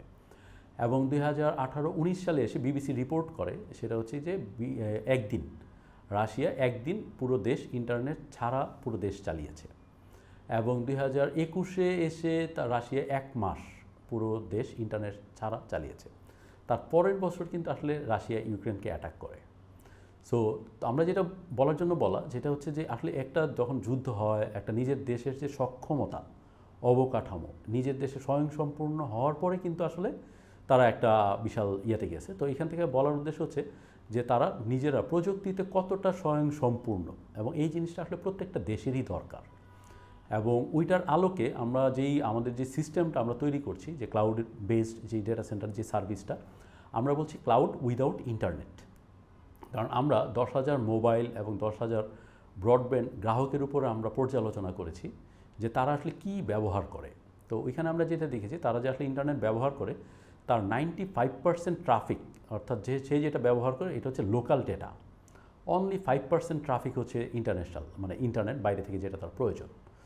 সো আমাদের দেশের যে বাংলাদেশের যে সার্ভিসগুলি আছে, এই সার্ভিসগুলি আসলে আমরা আমাদের ক্লাউডের মধ্যে রাখতে চাই। এবং এই ক্লাউডের মধ্যে রাখার ফলে যেটা হবে, বিদেশ থেকে কেউ এটাকে অ্যাটাক করতে পারবে না। এবং আমাদেরকে দেখবেন একটা প্রতিরক্ষা ব্যয়, প্রত্যেকটা কোম্পানি এখন বিদেশিদের দ্বারা অ্যাটাক মানে ক্ষতিগ্রস্ত হচ্ছে, মানে বিভিন্ন ধরনের হ্যাকিং বলেন, ট্র্যাকিং বলেন। এখন আপনাকে এক্সাম্পল, হয়তো একটা দেশ থেকে, আফ্রিকার একটা দেশ থেকে আপনার সার্ভার অ্যাটাক করা হলো, আপনি জানলেন। এখন ওই দেশের যদি কোনো ল না থাকে, আপনি কিন্তু জানার পরেও তার বিরুদ্ধে কোনো অ্যাকশন নিতে পারবেন না। সো আমরা যেটা চাচ্ছি যে আমাদের বাংলাদেশের যে ডেটা, বাংলাদেশের যে সার্ভিসগুলি আছে, যদি আমাদের এই ক্লাউড সার্ভিসটা নেওয়া হয়, তাহলে তাকে বিদেশ থেকে কেউ অ্যাটাক করতে পারবে না। এবং আমরা এটা নিয়ে আমরা বাংলাদেশ যারা এই যে টেলিকম জার্নালিস্ট অ্যাসোসিয়েশন আছে, তাদের সাথে আমরা একটা প্রোগ্রাম করি, এবং ওই প্রোগ্রামে এই জিনিসটা আমি উপস্থাপন করি। এবং সবার সামনে উপস্থাপন করার পরে তাদের বিভিন্ন প্রশ্ন ছিল, প্রশ্নের আনসার আমরা দেওয়ার চেষ্টা করি। এবং পরবর্তীতে মানবজমিন একটা রিপোর্ট করে যে দেশীয় ক্লাউডকে বিদেশ থেকে আক্রমণ করা সম্ভব না। তো আমি আমার লিঙ্কডইন প্রোফাইলে এই নিউজটা আমি পাবলিশ করি। সো পাবলিশ করার পরে আমাদের বাংলাদেশেরই একজন, সে IBM-এ আছে, বর্তমানে মনে হয় মালয়েশিয়াতে আছে, সে দীর্ঘদিন ধরে সিকিউরিটি নিয়ে কাজ করছে। তো সে এটার নিচে একটু কমেন্টস করে, যে কমেন্টসটা ছিল এরকম, সে সেঞ্চুরি অফ দ্য জোক। তো আমার কাছে মনে হলো যে ঠিক আছে, তো আমি তাকে আমাদের যে সার্ভার আছে, সার্ভারের ইউজার নেম এবং পাসওয়ার্ড আমি সব কিছু অনলাইনে তাকে দিয়ে দিই। দিয়ে দেওয়ার পর আমি তাকে রিকোয়েস্ট করি, আসলে আমাদের এই সিকিউরিটি সম্পর্কে আমার ধারণা খুবই কম, সো আমি আপনাকে আমার সমস্ত কিছু দিয়ে দিলাম, আপনি কাইন্ডলি একটু সার্ভারে ঢুকে একটু আমাকে দেখিয়ে দিবেন যে কোথায় আমাদের দুর্বলতা আছে। সো এটা দেওয়ার পরে আসলে উনি আজ পর্যন্ত কোনো দিন আর রিপ্লাই করে নাই। এটার অর্থ হচ্ছে আসলে উনি ঢুকতেই পারেন নাই। তো এই যে বিষয়টা আছে, তো এইভাবে যদি আমরা আমাদের নিজেদের তথ্যগুলিকে প্রোটেক্টেড করতে পারি, এবং প্রত্যেকটা প্রযুক্তিতে যদি আমরা নিজেরা স্বয়ংসম্পূর্ণ হতে পারি, তাহলে আমরা নিজেদেরকে যেভাবে প্রযুক্তিতে আমরা দক্ষ হতে পারবো, একই রকমভাবে অন্যান্য দেশগুলিকেও কিন্তু আমাদের এখান থেকেই সহযোগিতাও করতে পারবো। এবং আমার বিশ্বাস যে 2029 সালের মধ্যে বাংলাদেশ যেহেতু বিশাল বড় একটা কনজিউমার মার্কেট তৈরি হচ্ছে এবং আমাদের ইয়ং পপুলেশন আছে, তাদের এই চিন্তাটাকে যদি আমরা ভাঙতে পারি যে হ্যাঁ, তুমি যা ভাবছো এই ভাবনাটাই ওয়ার্ল্ডের মধ্যে ইউনিক, এবং তুমি চাইলে এই বৃত্তটাকে ভাঙতে পারো। তুমি একটা বড় প্রতিষ্ঠানে যে বড় একটা চাকরি করার চাইতে তুমি যদি ক্ষুদ্র একটা ইনোভেশন আনতে পারো, এই ক্ষুদ্র একটা জিনিস দিয়ে তুমি আবার এর চাইতে বড় একটা কোম্পানি তুমি তৈরি করতে পারবা। তো এই ধরনের একটা মনোবল যদি আমরা দেখাতে পারি, আমার মনে হয় এটা আমাদের জন্য বিশাল একটা কাজ হবে। আর পুরো জিনিসটা যেটা বলছিলাম যে আসলে আমার যে লাইফের চেঞ্জেসটা, সো এই চেঞ্জেস যদি একটা বলি যে কোয়ান্টাম ফাউন্ডেশন, এটা একটা মানে আমার লাইফের টার্নিং পয়েন্ট বলতে পারেন। এবং আরও বিভিন্ন যে সুযোগ সুবিধা যদি বলেন, আরেকটা কি পয়েন্ট হচ্ছে সেটা হচ্ছে মাটির ব্যাংক। সো এটা আমি খুবই পছন্দ করি, কারণ যখনই বিপদ আপদে পড়ি এবং এখান থেকে আমি খুবই ভালো উপকার পাই। এবং আরেকটা জিনিস আমার কাছে যেটা মনে হয় যে আমরা সন্তানের জন্য যেটা রেখে যাই, যে তার পরবর্তী প্রজন্ম যাতে খুব ভালোভাবে চলতে পারে, সম্পত্তি রেখে যাই, অনেক টাকা পয়সা রেখে যাই, এরকম একটা কিছু। তো আমার যেটা মনে হচ্ছে যে আমরা যদি আমাদের সন্তানকে এই মাটির ব্যাংকে দান করাটা শিখিয়ে যেতে পারি, তাহলে সে হয়তো তার মানে তার লাইফ মানে জীবদ্দশায় তার হয়তো ফাইন্যান্সিয়াল কোনো ক্রাইসিসে সে হয়তো পড়বে না, আর যদিও পড়ে যায় তাহলে হয়তো আল্লাহর সহায়তায় সে এখান থেকে উঠে উঠতে পারবে। তো আসলে আমরা যখন 2005-06 সালে আমরা যখন আইএসপি নিয়ে কাজ করছিলাম, তো আইএসপির জন্য যেরকম ডেটা সেন্টারের প্রয়োজন পড়ে, আসলে আমাদের ওইরকম ডেটা সেন্টার করার সামর্থ্য ছিল না। তো আমি যেটা করেছি যে আমাদের 3 বেডরুমের বাসা, একটা বেডরুমের মধ্যে আমি আসলে অফিসের কাজ করতাম। ওই বেডরুমের মধ্যেই একটা জায়গার মধ্যে আমরা একটা নিজের বানানো, কারণ তখন একটা সার্ভারের র্যাক অনেক টাকা দাম ছিল। তো আমি সার্ভারে এই ছবি নিয়ে আমাদের যে লোকাল যারা মিস্ত্রি আছে তাদেরকে আমি দেখাই যে আমার এরকম একটা স্টিলের বক্স বানিয়ে দিতে হবে। তো ওই ভদ্রলোক দেখলেন, দেখে বললো হ্যাঁ আমি বানিয়ে দিতে পারবো। তো একটা বক্স বানিয়ে দেয়। তো ওইটাই ছিল আমাদের আসলে প্রথম সার্ভার র্যাক। তো এখানে মজার ঘটনা হচ্ছে, এইখান থেকে আমরা আসলে পুরো গুলশানে, বনানী, বাড়িধারা এইখানে আমি সার্ভিস দিতাম। তো একবার যেটা একটা মজার ঘটনা হচ্ছে যে যেহেতু আমি অনেক সময় কাজ করতাম, তো আমার মা অনেকটা বুঝতে পারতেন না, যে দেখা যাচ্ছে আমি কাজ করছি, কম্পিউটার চলতেছে, অনেক সময় আমি কম্পিউটার অন করে চলে গেছি, সে ভাবতো যে না ঠিক আছে এটা বন্ধ করে দিই। তো একবার যেটা হলো যে দেখা যাচ্ছে যে আমাদের সার্ভার টার্ভার এগুলো চলতেছে, তার হয়তো মনে হয়েছে যে এগুলো তো খালি খালি চলতেছে, 2 দিন 3 দিন ধরে আমি নাই।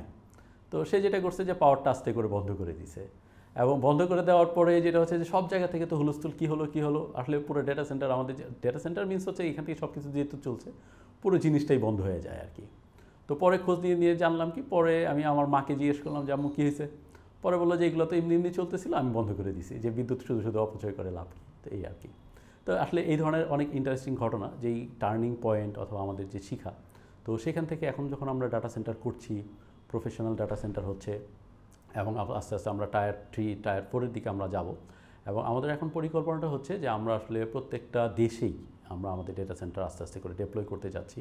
কারণ প্রত্যেকটা দেশে যখন ডেটা সেন্টার থাকে, তখন যেটা হচ্ছে ওই দেশগুলিতে আমাদের সার্ভিস দেওয়াটা ইজি হয়, যেটা বিদেশি কোম্পানিগুলো দিত। যেমন আমি যদি এখন বলি যে 2000 সালে আমরা একটা ওয়েবসাইট হোস্ট করব কোথায়, এটা আমরা হোস্ট করার চিন্তা করতাম ইউএসএতে সার্ভার ভালো। বাট 24 বছর পরে এসে আমাদের দেশে এখন মনে হয় যে আগে আমরা যখন ওয়েবসাইট বানাতাম, আমাদের মেইন ভিউয়ার্স ছিল কিন্তু বিদেশিরা, বিদেশিদের জন্য আমরা ওয়েবসাইট বানাতাম। এখন কিন্তু বাংলাদেশের মার্কেটটা অনেক বড় হয়েছে, এখন আমাদের নিজেদের দেশেই কিন্তু আমরা এই জায়গাগুলো আমরা হোস্ট করতে পারছি, এবং আমাদের অবকাঠামোতে অনেক পরিবর্তন এসেছে। এবং ওই সময়টা খুব বেশি দূরে না, যেটা আমরা ট্রাই করছি যে আসলে বাংলাদেশে আমরা হোস্ট করব, বিদেশ থেকে গ্রাহকরা এসে এই সার্ভিসগুলো নিবে। তো আমরা এটা আসলে ট্রাই করছি, এবং আমাদের দেশের যেই যারা আছে প্রত্যেকেই মেধাবী। সো তারা যখন বুঝতে পারবে যে আসলে মেধা সবার জন্য সমান, দেশ যত বড়ই হোক মেধার দিক থেকে কিন্তু আমরা সবাই সমান, একই কাজ আমরা করছি। তো এটা আমাদের একটা মন ছবি আছে যে বাংলাদেশ থেকে আমরা আসলে বিভিন্ন দেশগুলিতে সার্ভিস দিব। সো আমার ইচ্ছা ছিল 2004 সাল থেকেই যে একটা মেইল সিস্টেম আসলে চালু করা, কারণ আমরা যেটা বুঝতে পারছিলাম যে আমাদের যে মেইল সার্ভারগুলি সব ছিল ইউএস বেসড। সো ডেটা সেন্টারগুলি ইউএসএতেই সবচেয়ে ভালো ডেটা সেন্টারগুলি আছে। সো একটা মেইল পাশের জনকে যদি আমি পাঠাতাম, তো এই মেইলটা আসলে ইউএসএতে ঘুরে পাশের জন পেত। সো আমরা ওই জায়গাটা থেকে আমরা যেটা চাচ্ছিলাম যে এই যে মেল সার্ভার অথবা মেল সার্ভারে যা কিছু আছে এটা আমরা নিজেদের তৈরি করা। সো এখন কিন্তু যেটা হচ্ছে যে আমাদের মেল সার্ভিস কিন্তু আমাদের নিজেদের লোকালি আমরা হোস্ট করছি। সো এখন আমরা যখন পাশের জনকে মেইল পাঠাচ্ছি, এই মেইল কিন্তু এখন আর সেই আমেরিকা ঘুরে তারপরে কিন্তু মানে পাওয়ার আর এখন প্রয়োজনীয়তা নাই, এই জিনিসটা কিন্তু তার নিজেরাই মানে বাংলাদেশ থেকেই জিনিসটা হয়ে যাচ্ছে। এবং আমরা যেটা চাচ্ছি আস্তে আস্তে এই সার্ভিসটা আমরা আস্তে আস্তে বাংলাদেশ হয়ে আমেরিকান মানুষজন যাতে ব্যবহার করে ওইভাবে আমাদের আসলে সেবার মানটা আমরা উন্নয়নের দিকে কাজ করছি। এবং এটা শুনে ভালো লাগবে যে আমাদের অলরেডি একজন লোক আছেন যিনি নিউ ইয়র্কে কাজ করছেন, এই ধরনের মার্কেটটা নিয়ে রিসার্চ করছেন। কারণ এখন যেটা হয়েছে, যেমন আমরা যেই কারণে আসলে আমেরিকাতে আমরা ডাটাগুলি রাখতাম, এখন কিন্তু ইউরোপ বলেন, আমেরিকা বলেন, ওদের কস্ট অনেক হাই। সো এখন এই মেধার যেই কাজগুলি আছে, যেহেতু আমরা বাংলাদেশ থেকে যদি করতে পারি এবং আমাদের অবকাঠামো যদি এটা সাপোর্ট করে, তাহলে হয়তো আমরা হাই স্কেল যেগুলো বাই ল ওদের দেশের বাইরে রাখা সম্ভব না, আমরা ওইটা ছাড়া যেগুলো অল্প মানে সুবিধার জন্য অথবা খরচ কমানোর জন্য ওরা কিন্তু আমাদের মতো দেশগুলিতে ওদের সার্ভিসটা রাখতে পারে। এবং কিছু কিছু কোম্পানির সাথে অলরেডি কথা হচ্ছে যারা হয়তো আমাদের দেশেই সার্ভিসটা রেখে কাজ করছে। এবং এক্ষেত্রে আমরা আপনাদের সাথে আরেকটি জিনিস শেয়ার করতে পারি যে আমরা কিন্তু মনে হতে পারে এটা কি আদৌ সম্ভব। তো আমরা যদি দেখি যে আমরা গুগলকে মনে করি যে অনেক বিশাল কোম্পানি, তাদের ইনফ্রাস্ট্রাকচার অনেক হাই, মেটা, ফেসবুক, ওদেরকে মনে করছি যে আসলে ওদের ইনফ্রাস্ট্রাকচার অনেক হাই, অনেক এক্সপেন্সিভ অথবা অনেক বেশিভাবে আছে, মানে স্কেলেবল, সিকিউরিটি বলেন, সব কিছুর দিক থেকে। কিন্তু আমরা যদি বলি যে এই যে গুগল বলেন, ফেসবুক বলেন, ওদের যে মেইন সার্ভারগুলি আছে, 95% সার্ভার কিন্তু আসলে বাংলাদেশের ভিতরেই আছে। তো এই সার্ভারগুলো কিন্তু আমরা নিজেরাই মেনটেন করছি। সো আমরা যদি নিজেরা ওদের সার্ভার মেনটেন করতে পারি, তো ওরা তো আমাদেরকে স্টেবল মনে করছে, বিধায় ওরা আমাদেরকে দিচ্ছে। সো ওদের মতো সার্ভিস যদি আমরা নিজেদের দেশ থেকে আমরা তৈরি করতে পারি, তাহলে ওইটা আমাদের দেশে ব্যবহার করবে না কেন? তো এই থিঙ্কিংটাকে নিয়ে কিন্তু আমরা আসলে কাজ করছি। সো আমরা চাচ্ছি যে না, আমাদের দেশ থেকে আসলে এই সার্ভিসগুলো আমরা ওদেরকে দিতে চাই, এবং নিয়ার ফিউচারে হয়তো আমাদের এই সার্ভিসগুলো আমরা হয়তো ওদের ডেটা সেন্টারে ব্যবহার করে ওদেরকেই আমরা সার্ভিস দিতে চাই। এবং প্রযুক্তিটা হবে আমাদের বাংলাদেশের অথবা বাংলাদেশিদের নিয়ন্ত্রিত প্রযুক্তি, এবং এতে করে যদি আমরা বেটার সার্ভিস দিতে পারি, অবশ্যই তারা ব্যবহার করবে। কারণ প্রযুক্তিতে যে ভালো সার্ভিস দিবে সেই আসলে মার্কেট লিড দিবে। আর আরও একটা ব্যাপার যেটা আমার খুব আমি মজা করে বলি আর কি, যে দেখা যাচ্ছে একটা সময় ছিল যে ওয়ার্ল্ড লিডার যারা আছে, যেমন বিল গেটস, সে চাকরি থেকে অব্যাহতি নিয়েছে, স্টিভ জবস আল্লাহর কাছে চলে গেছে, মার্ক জুকারবার্গের অবস্থা নড়বড়ে। তো এই যে প্রযুক্তির যে মার্কেটটা, হ্যাঁ, এখানে তো আসলে কেউ না কেউ নেতৃত্ব দিবে। তো ওই নেতৃত্বটা আমাদের দেশ থেকে না কেন? তো এটা আমি প্রত্যেকটা তরুণ বলেন, আমার নিজের ভিতরে এটা আমি ফিল করি যে আমাদের দেশ থেকেই না কেন। তো আমার মনে হয় যে একসময় আমাদের দেশ থেকেই এই নেতৃত্বটা দেওয়া সম্ভব এবং দিবে। তো আমরা আসলে প্রযুক্তি যখন আমরা একটা সার্ভিস পাচ্ছি অথবা ফ্রি একটা সার্ভিস পাচ্ছি, আমরা সবাই এটার প্রতি আসক্ত হয়ে যাই, এটার উপরে অভ্যস্ত হয়ে যাই। আসলে এটাকে যদি আমি আরও একটু বিস্তারিত বলার চেষ্টা করি, যেমন আমরা হয়তো শুনেছি যে ব্রিটিশরা প্রথমে আমাদেরকে রং চা খাওয়াতো, তারপর দুধ চা খাওয়ানো। এখন কিন্তু চা প্রয়োজন কিংবা অপ্রয়োজন আমরা চা খাচ্ছি। কেন খাচ্ছি?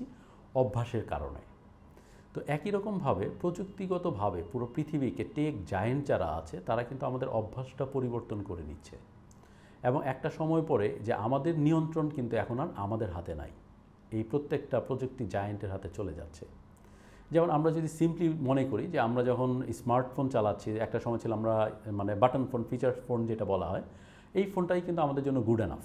গুড এনাফ মিনস আমি একজনের সাথে কথা বলতে চাচ্ছি এবং তার সাথে কথা বলতেছি, তার নাম্বারটা সেভ রাখছি, তাকে টেক্সট পাঠাচ্ছি, আমরা কিন্তু হ্যাপি ছিলাম।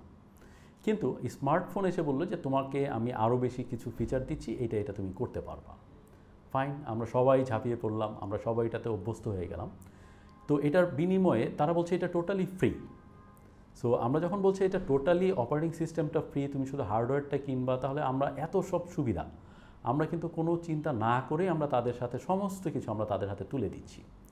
তো এখন আমরা যদি চিন্তা করি আসলে তাদের বিজনেস প্ল্যানটা কী, প্রথম যেটা বলছিলাম যে আমরা কিন্তু এই টেক জায়েন্টগুলোকে অনেক সময় টেকনিক্যাল কোম্পানি মনে করি, আসলে এটা কিন্তু একটা মার্কেটিং কোম্পানি।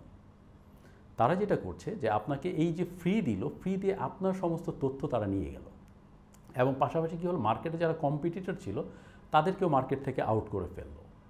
তো ফেলার পরে কি হচ্ছে যে আপনি এখন ছবি তুলছেন, যে আপনার হয়তো দেখবেন যে এখন যেই মোবাইল স্মার্টফোনগুলি আসতেছে, এই স্মার্টফোনগুলির মধ্যে কিন্তু মেমোরি কার্ড নাই। সো মেমোরি কার্ড না থাকার অর্থ কী, যে আপনি আপনার মেমোরিটা লাগছে না, অথবা নির্দিষ্ট পর্যায় পর্যন্ত আপনি টেক জায়েন্টদের কাছে আপনার সমস্ত তথ্য তুলে দিচ্ছেন। তাহলে কি হলো যে আপনি অ্যান্ড্রয়েড ফোন ব্যবহার করছেন, ব্যবহার করার প্রথমে কিন্তু আপনি ফ্রি ব্যবহার করেছেন, ও বললো তুমি এটার মধ্যে ছবি রাখবা রাখো, তোমার কন্ট্যাক্ট রাখবা রাখো। এরপরে আফটার 5 ইয়ার্স এখন বাংলাদেশে এসে কিন্তু যেটা শুরু হচ্ছে যে আপনি এতদিন আপনি ছবি তুলতেন 2 মেগাপিক্সেল, 5 মেগা, 10 মেগা, এখন আমরা চলে আসতেছি কি 4K। সো আপনি 4K যখন ভিডিও করছেন, অথবা আপনি এই হাই রেজুলেশন একটা ছবি আপনার কাছে খুব ভালো লাগছে, এই ছবিটা আপনি ডিলিট করতে চাচ্ছেন না, ছবিটা আপনি কোথায় রাখবেন? আপনি কিন্তু দেখা যাচ্ছে ছবিটা রাখার জন্য আপনি ওই টেক জায়েন্টের তার অপারেটিং সিস্টেমটা ফ্রি ছিল, তার মেইল স্টোরেজটা কিন্তু ফ্রি নাই। সো আমিও পে করছি, যে পার মান্থ আমার 350 টাকা পে করতে হচ্ছে। আমি পে করছি তাদের ফিচারগুলি জানার জন্য, যদিও আমাদের মেইল সিস্টেম আছে। বাট সে কি করছে দেখেন, আমাকে 350 টাকা পে করতে হচ্ছে একটা ইমেল আইডির জন্য যেখানে এই তথ্যগুলি থাকছে। তো এতে করে কি হচ্ছে যে দেখেন, আমরা গত 8 বছর ধরেন, 5 বছর ধরেন আমরা মোবাইল স্মার্টফোনের যে ব্যবহার 2013-র পর থেকে এটা বুমিং। লাস্ট 10 বছরে আমাদের সমস্ত তথ্য আমরা এখানে রেখে দিলাম, এবং আমার অভ্যাস হয়ে গেছে ঘুম থেকে উঠে স্মার্টফোন হাতে না থাকলে ভালো লাগে না, এবং ঘুমানোর আগে আমি সময়টাও দেখি যে স্মার্টফোন ধরেই। এখন এই জায়গা থেকে আপনার প্রত্যেকটা ডেটা, আপনি মোবাইলে রিচার্জ না করে আপনি কথা বলতে পারছেন বিভিন্ন মাধ্যমে, কিন্তু একটা সময়, ওই সময়টা খুব বেশি দূরে না যে আপনি মোবাইলটা হাতে নিয়েছেন, এর জন্য আপনাকে মান্থলি পে করতে হচ্ছে। এখন আপনি চিন্তা করেন, বাংলাদেশে যদি 5 কোটি মোবাইল থাকে, তাদের 5 কোটি লোকের হাতেই এই ইমেল সিস্টেম আছে, এবং 5 কোটি লোকের কাছ থেকে যদি 300 টাকা করে চার্জ করে, তাহলে কি বিশাল একটা টাকা তারা উপার্জন করছে, এবং এই শুরুটা কিন্তু ফ্রি দিয়ে। সো এবং সেকেন্ড যে বিষয়টা হচ্ছে যে আপনার ব্যক্তিগত কোনো তথ্য বলে আপনার হাতে নাই, সমস্ত তথ্য চলে যাচ্ছে অন্য একটা কারো কাছে, যে আপনি কি পছন্দ করছেন এটা সে তৈরি করে দিচ্ছে। একটা সময় সে কি পছন্দ করছে আপনি তাই করতে বাধ্য হচ্ছেন, যেটাকে আমরা আসক্তি বলছি।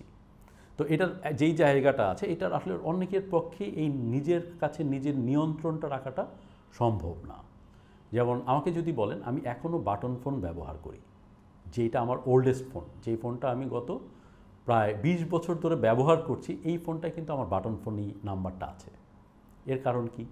এর কারণ হচ্ছে আমি জানি যে আমার বাটন ফোনে আমার প্রয়োজন কতটুকু, একটা টেক্সট দেখা এবং কথা বলা, আমার প্রয়োজন মিটে যাচ্ছে, এবং আমার ফেসবুকিং দরকার পড়ে না। এক সময় আমার ফেসবুক ছিল, যেই সময় ফেসবুক ছিল সেটা হচ্ছে বাংলাদেশে তখন 2 লাখ ফেসবুকের ইউজার ছিল, এবং একজন লোককে ফেসবুক 5000 ফ্রেন্ড বানাতে দিত। তখন আমার একটা বিজনেস প্ল্যান ছিল যে আমরা 50টা ফেসবুকের আইডি করবো এবং 2 লাখ লোককে আমরা কানেক্ট করে ফেলবো। ওই উদ্দেশ্য নিয়ে, কিন্তু কমার্শিয়াল উদ্দেশ্য নিয়ে আমরা ওই কাজটা করি, এবং দীর্ঘ সময় আমরা এটা করি, মানে দীর্ঘ সময় আসলে আমরা এই জিনিসটা কন্টিনিউ করি আমাদের বিজনেসের পারপাসে। সো এরপরে যখন দেখলাম যে সে আমাকে ডোমিনেট করছে, অথবা আমার নিয়ন্ত্রণ তার হাতে চলে যাচ্ছে, তারপর থেকে কিন্তু আমি ফেসবুক ব্যবহার করি না, এবং করার জন্য যতটুকু প্রয়োজন, হয়তো আমার কমার্শিয়াল কোনো প্রয়োজন আছে অতটুকুই হচ্ছে, বাট আমরা নিজেরা করছি না। তো এইভাবে যদি আমরা প্রযুক্তির দিক থেকে নিজেরা যদি নিয়ন্ত্রণটা আমরা না নিতে পারি, অর্থাৎ আমার যতটুকু প্রয়োজন, আর এই জায়গাগুলি আসলে আমাদেরকে একটু বড় আকারে চিন্তা করতে হবে, কারণ বড় আকারে যদি দেশের অবকাঠামো কিংবা অন্যান্য জায়গা থেকে যদি এই জিনিসটা, এটা আসলে একটা গভর্নমেন্ট সে চিন্তা করতে পারে যে না, আমার দেশের যতগুলি প্রযুক্তি আমরা নিজের দেশের জন্য ব্যবহার করব, এটা আমাদের নিজেদের তৈরি হতে হবে। এতে করে যেটা হচ্ছে যে আমাদের দেশের যারা ইনোভেটিভ কাজ করে তাদের একটা কাজের স্কোপ তৈরি হবে, এবং যারা অন্যান্য যারা আছে তাদেরও কিন্তু একটা কাজের স্কোপ তৈরি হচ্ছে। আদারওয়াইজ যেটা হয়ে যাচ্ছে, আমরা বিভিন্ন সময় আমরা দেখি যে অনেক বড় কোম্পানিতে সে একটা জব পেয়েছে, ভালো তার জন্য, কিন্তু আসলে আমাদের কি ইনোভেশন হচ্ছে? আফটার 5 ইয়ার্স, আফটার 10 ইয়ার্স আমরা কি প্রযুক্তিতে আসলেই স্বয়ংসম্পূর্ণ হতে পারছি? এগুলো কিন্তু আমরা হচ্ছি না। আমার কাছে যেটা মনে হচ্ছে, আমরা ধীরে ধীরে ধীরে ধীরে যদি আমরা এইভাবে চিন্তা না করতে পারি, আমরা কিন্তু তাদের হাতে অলরেডি বন্দী হয়ে গেছি, এবং একটা সময় যেটা আছে যে হয়তো আমরা এই বন্দিত্ব থেকেও বের হতে পারবো না। তো আমি মনে করি যে এই জায়গাগুলি থেকে আমাদের যারা আছেন, কাজ করছেন, তো এই জায়গাগুলো থেকে আমাদের বের হয়ে আসা উচিত বলে আমি মনে করি।